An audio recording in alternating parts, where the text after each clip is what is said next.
So what's he like to work with? I mean, this is such a personal vision of his, and it's such a culmination of his whole career, and he seems like such a adorable person to be with. I mean, he's like nobody I've ever met. The thing about him is he was terrified, I think, of this film. I mean, he was, as he said, success and failure live next to each other, and there's no numbers on the door. You just knock.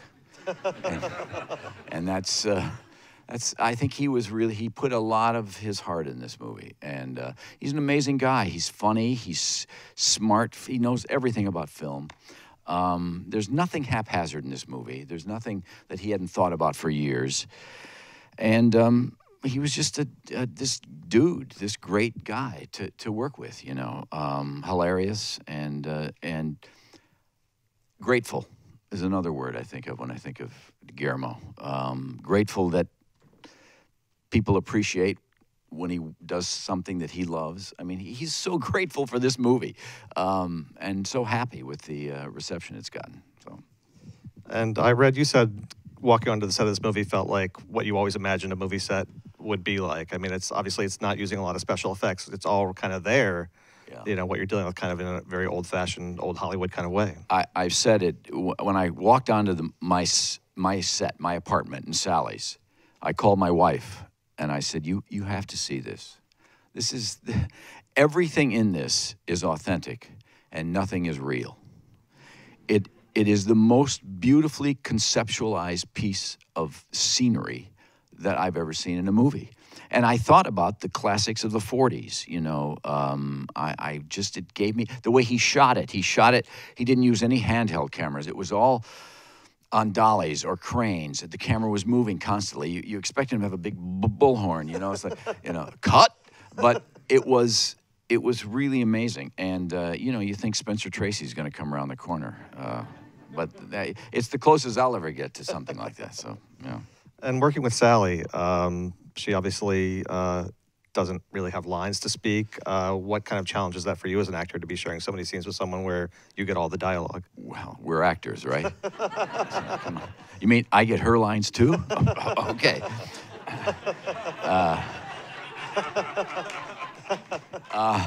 No, I mean, you know, we became friends quickly.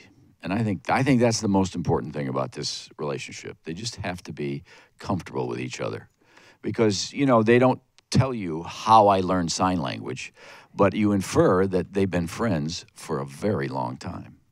That's the only possible way that this could have happened.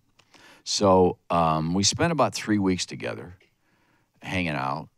And I said to her, I said, "You're my friend now. There's nothing you can do about it." It was just great. I mean, I never felt like I could make a wrong move with her.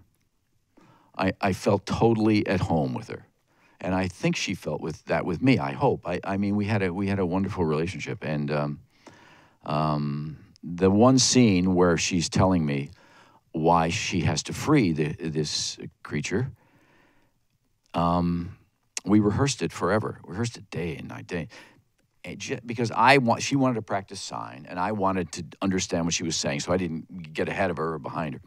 And when we shot it, it was nothing like we had rehearsed. I mean, it was nothing like we rehearsed it, which is the best thing that can happen. She actually hit me, which we had never done. And it happened because and I said, I'm going to look at my watch halfway through this. And so I looked at my watch, and she wham, hit me. And I said, "You hit me." And, you know, but that's the take he used. And that's when it's really alive. And it's hard to do that with somebody you don't trust and love. Yeah. And working with Doug Jones, who plays the creature so beautifully, I mean, what was that like? I mean, were there times when you were like, what am I doing here? I'm like playing an emotional scene with a sea monster. Well, I didn't know what he looked like till we did press together. You know what I mean? It was like...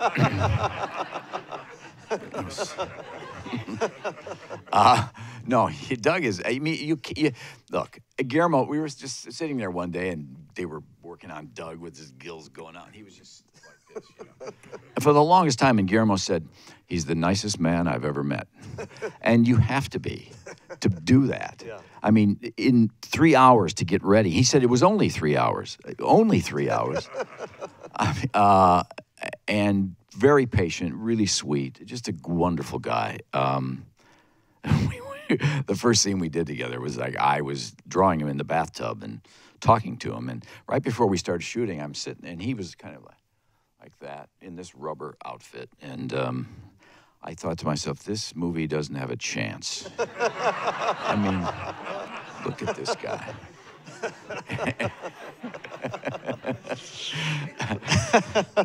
But you know, but he changes when they said action. He does a little something, not a lot, you know. But no, it was great. It was fun. It was really nice to have a person there and not, you know, a green screen. Right. Yeah. And I wanted to ask you about the toupee in the film because it seems significant when he wears the toupee and when he doesn't wear the toupee. Did you have input into selecting it first of all, or how did that go? I said it has to look like a toupee. You know, first of all, he doesn't have any money, and this is something he's had for a while, and it can't look like, you know, a joke, but it shouldn't be a really good toupee. Well, so and I actually, you see that I come in. When I knock on her door after I just my failed attempt at romance in the pie shop, and I actually, before I left in one take, I just pulled it off, like I don't need this anymore. But we didn't use that. But you see me at the door. I'm holding it in my hand, like a dog. But yeah, it was. No, I kind of wore it when I was supposed to wear it, and yeah. And the wardrobe, I read that it was sort of down to the minute details, that there were like little holes in your jackets and things like that to indicate that he was, you know, not doing well financially. It's something I don't think. I don't know how you guys do, but I don't think much about costumes when I never have, except when I put one on I don't like. You know, that's when you go no, and but. Lewis Guillermo color coordinated it, earthy tones for me. For her, it was more blues and greens, water, and I mean, it was all, there was nothing haphazard about it. So, yeah, I mean, it was, there's a lot of work going on there that we weren't involved in. Yeah. So did you ever think you would end up playing a role like this? I mean, when you were a kid and, you know, thinking about becoming an actor, I mean, didn't ever think I'd be in a movie. You know, I grew up in a Midwest town, about 15,000 people, with cornfields all around us. And I used to go to the movies every night, every Saturday night, Friday night. And I didn't care what it was. I would just go and just look and say, how does that happen? How do you do that? And it's something I've always wanted since I can remember and never thought I would do. And your father was a dentist, is that right? He was a dentist. So how did he feel about you pursuing acting? Well, I've told this story, I don't know, I've told this a lot. I have about 9 stories, you know, show business stories. So forgive me if you've heard this. But when the year I was nominated for an Academy Award, they did an article in my hometown paper. And my father was dead, and my mother was dead at the time. And they talked to my English teacher in junior high school, and her name was Joanne Fox, and I had done a 1-act play, and I came home and I told my parents I was going to be an actor, and my father said, I will not, to me, I left the room, and he said to my mother, I will not allow this. This is not going to happen. He'll starve to death. He cannot do this. And my mother said, just relax, will you? And he said, no, this is not going to happen. So enough. So she called Joanne Fox, and she said, you have to speak to my husband. He's being unreasonable. So she said, put him on the phone. And he said, I will not allow it. She said, okay. He said, it's not going to happen. She said, okay. Put your foot down. But if you do, you have to be willing to accept the fact that he will never forgive you for the rest of his life. And I never knew it. Yeah. I thought my father was my biggest fan. Wow. So he was a good actor, I guess. My father supported me, and I wish I wish I'd have thanked him. I never knew that. Yeah. Must have been hard for him. Yeah. And I mean, you worked for a long time in the theater and playing small roles and, you know, sort of big mainstream success came a little bit later for you. What maintained you through those years? What kept you going? Well, we're actors, and what else are you going to do? It's almost who you are. It's kind of not what you do; it's who you are. But I worried. I had a daughter. Our daughter was born in 1975, and I was working, and I wasn't making a lot of money, and so it was terrifying. But you just keep going, and luck is a big part of it. And anybody says it isn't is not telling the truth, because it is. Because there's so many incredibly talented people that don't get the opportunity. Mm-hmm. And you did a lot of theater in Rhode Island, yes, where you still yes. And I worked, I worked at Long Wharf, and I worked at the Yale Rep, and I did. I was a member of Trinity Rep for 14 seasons, and I was the artistic director for 4 seasons. By that time, I had started doing film, but I just, I tried to work. I went out to L.A. for a year to try to make my way. That went well. That was not good. I had to borrow $200 from my uncle in the Air Force in San Bernardino for gas money to get home from my, it was like 9 months or something, and it was just awful. So I figured I was going to have to figure out how to support our daughter. Thank goodness my wife was a teacher, and that was really helpful. And was there one role where you said, okay, now I think I'm going to make it, now I think I'll be able to support myself? Shape of Water. That was it. Yeah. And even now, I'm not sure, right? I mean, it's the way. I mean, you never... I mean, yeah, but, I figure I'm 70 years old. I can't live that much longer, so, if they don't hire me again, that's okay. No, you never feel... you never feel like everything's fine as an actor. I don't know. I don't. You always feel like there's more to do. There's more fun to be had. And there's more terror to grab you. So I've never. But the other thing is, I've never liked to know what I'm going to do. To be on contract for a year, it would make me crazy. I love not knowing what's going to, because I get an email from Guillermo del Toro. You never know what's going to happen. Right. So that part of the profession I just love. I think I'm a gypsy. Part of me is just a gypsy. I like moving around. I like being surprised, with what's next, what's coming up. But, when nothing's coming up, you kind of wish you had that contract, Well, you've had some big roles along the way. I wanted to ask about 6 Feet Under, which you die in the first episode, right? So first you weren't, minute, I think. So you weren't necessarily tied down to that, but then you ended up recurring through the whole series. Yeah, I was only supposed to do the pilot, and Alan Ball said, "Listen, when our parents die, we don't stop thinking about them. So would you come back as a reoccurring?" I said, "Absolutely." So it was great for 5 years. Yeah, it's cool. Yeah. And you mentioned the Oscar nomination. That was for The Visitor, which is a wonderful movie. You see how I mentioned the Oscar nomination? I like to do that. When I'm taking a cab, Am I late for my Oscar nomination? Did Tom McCarthy write that role for you, or? He did. He called me up. I knew him, but I didn't know him well. And he called me up and he said, "I've written a part for you. Read it and tell me if you want to do it." Yeah, I read it. And I never ask my wife Sharon to read stuff, because it's not other things to do. I said, you have to tell me if this is as good as I think it is. And she flipped over it, and he called me the next day and said, "Do you want to do it?" And I said, "Tom, nobody's going to give you the money to do this movie with me in this part." And he said, "That wasn't my question. Will you do it?" I said, "Yes." He said, "You let me worry about the money." And that's that. He was turned down by a lot of places, but of course we had little bitty trailers, and he kept reminding me, had a star done this, we'd have had a big. But you returned the favor. You did a vocal cameo in Spotlight. In Spotlight, on the phone. Yeah. You phoned in your performance. I did it on my iPhone. Yeah. Really? And I went in. Tweaked it, some things I tweaked, but the most part it was on my iPhone.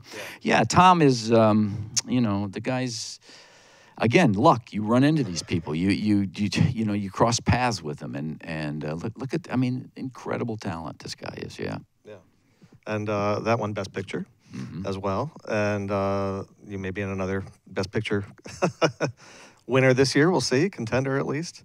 How do you feel about the whole awards show circuit? I mean, it's come to you relatively later in your career. I hate it. You know, I don't. You know, I was when I was doing The Visitor, I was complaining once, and I'm talking about my wife a lot because my wife Sharon and I have been married since we were 22.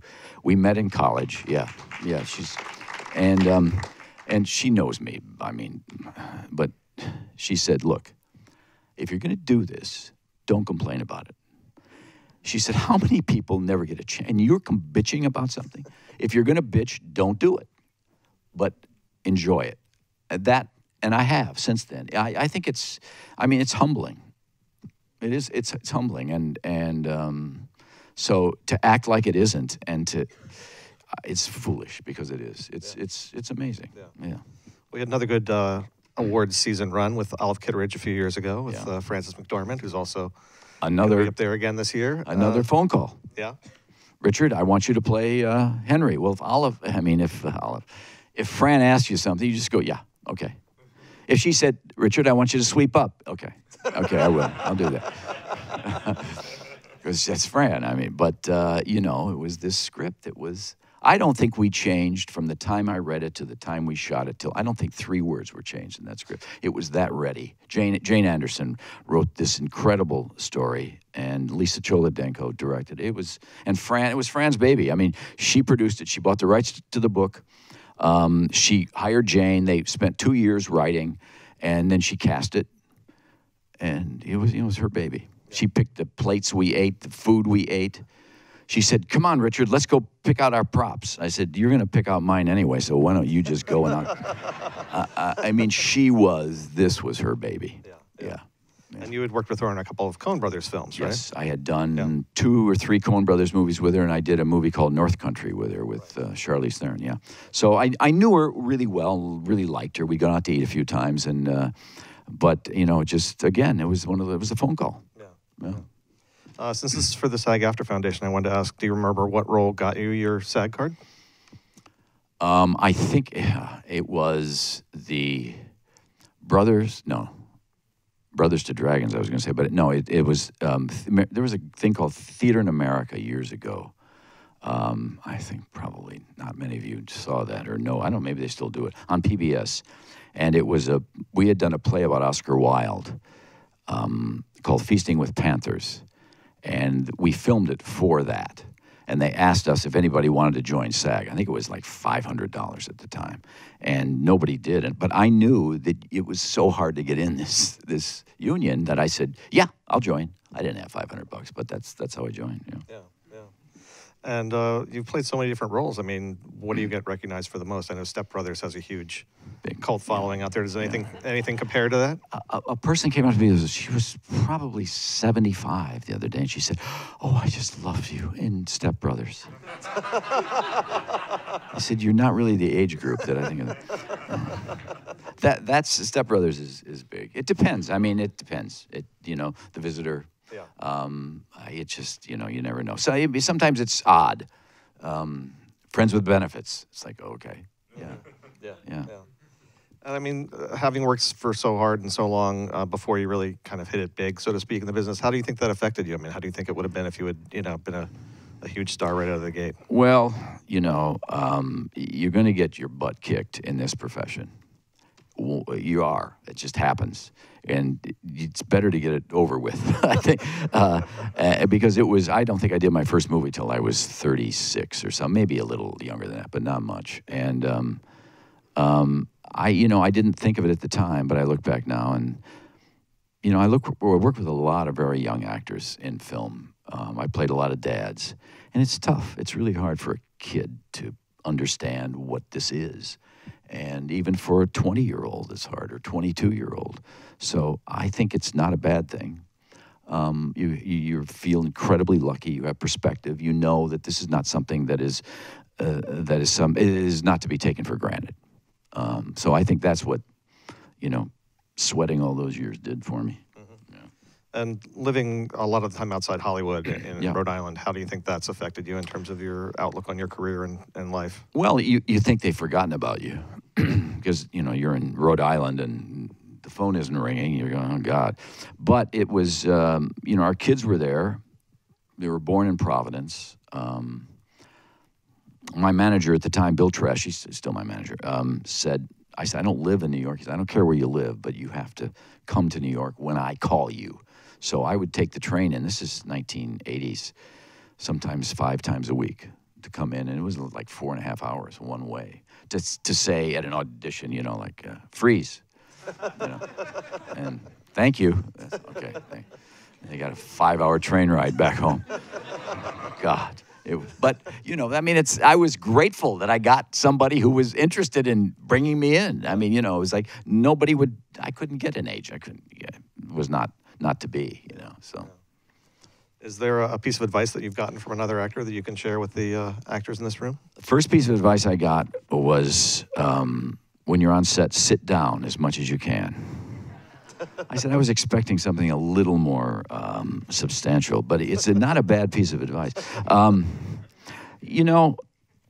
Advice is so easy because it doesn't mean anything. It just doesn't mean anything. But so I'll give you some. It's the last thing you want to hear is an actor giving advice. But the thing is that what I realized is that you are enough, and it's awfully hard to believe.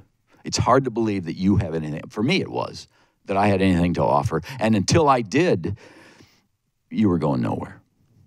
Yeah. Until I was willing to be naked and let me out, it wasn't going to happen. Yeah. Yeah. And it wasn't a fulfilling profession for me until that realization came. Late, but did come. Have some questions from the audience. Question from April. It would be amazing if you could share one of your favorite memories of working on The Witches of Eastwick. Boy, there's a lot of them. I love Jack Nicholson. I just loved him. He was so nice to me. And he would come up to me and he goes, saw the dailies. You're like, pretty good. It was so great. But he said to me one day, Jack's very cryptic. He said, I don't do a great impression of him, but he said, so how do you like the director? I said, I like him. Jack said, let me tell you. And he does all this. From the script to him to you, camera, bam, back out again. You know what I'm talking about? Yeah. That's my life. And so for the next 5 days, a week or so, he'd walk by me and he'd go, like we had this thought. I didn't know what he was talking about. But he was so sweet to me. I'll never forget that, They wouldn't let me on the set the first day. They didn't believe I was in it. Really? Yeah. Question from Max. How would you say the diner scene affected your character in terms of the meaning of the film? The pie shop. How did it affect my character? Yeah. Geez, that's for you guys to say. I don't know. I just tried to live it and see what's happened. When I watch it, I actually had more in the diner that he cut, which I'm so glad he did. He didn't need it. He said, had you not wiped the pie with your tongue, I would have left the other stuff in. It was just and you have to hit bottom. Giles is a great example of doing what you do till you can't do it anymore, and then you do something else. I mean, that's what we do in our lives. We do what we do until we just can't do it, and we turn around, and then we start something else. You have to get somewhere, and that's where Giles got. The realization that what am I looking for here? My best friend is standing right next door to me, the only one who really loves me, and I treat her like she's not important. So I love that. I love that he wrote that. I love that was that character had that arc, that this, supporting characters sometimes don't have these lives of their own. But we all did, whether it's Octavia or Michael Shannon or Michael Stuhlbarg, we all had lives in this movie. So, it was pretty great. Question from John. How was working with Guillermo del Toro different from other great directors you've worked with? Well, they're all different. He kind of reminded me of Mike Nichols, but not in the sense of they're not alike, but he never repeated himself. Mike Nichols never repeated himself. I did 2 movies with him, and you keep waiting for him to tell it. Like, I repeat myself all the time. I've repeated myself. I mean, you put all my interviews together, and you go, oh, it's one interview. You know? But he's got so many interests, and he's so well-read. He's just alive. He's this guy, first one on the set. Loves making movies, understands what he wants out of a movie. Yeah, he's pretty great. Time for one more question. This is from Claire. What was it about this script that grabbed you the most as a story that needed to be told on the screen? Well, I'm going to be selfish about this. It's the character. That's what I looked for first. When I first said yes to this, I loved the story, but I'm telling you, it was Giles. Because there's no point. I'm not one of those that say, oh, if I could just be part of this, even if I had one line. No, I don't want to do that. I mean, there was a time when that was, but I want to contribute to a film. I want to be part of it. I want to feel like I have a stake in it. I want to feel that if I screw it up, there's consequences. And that's what I look for first. That's what I look for in this movie. As I went, then I began to see, the genius of this guy and see what he had really written. The layers and the levels. And I've seen it 7 times, and I never do that.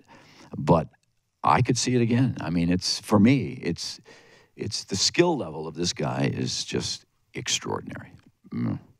Well, it's an extraordinary movie, and you're wonderful in it. Thank you. Thank you so much for taking the time to talk to us about it. Thank you for coming. Thank you for coming.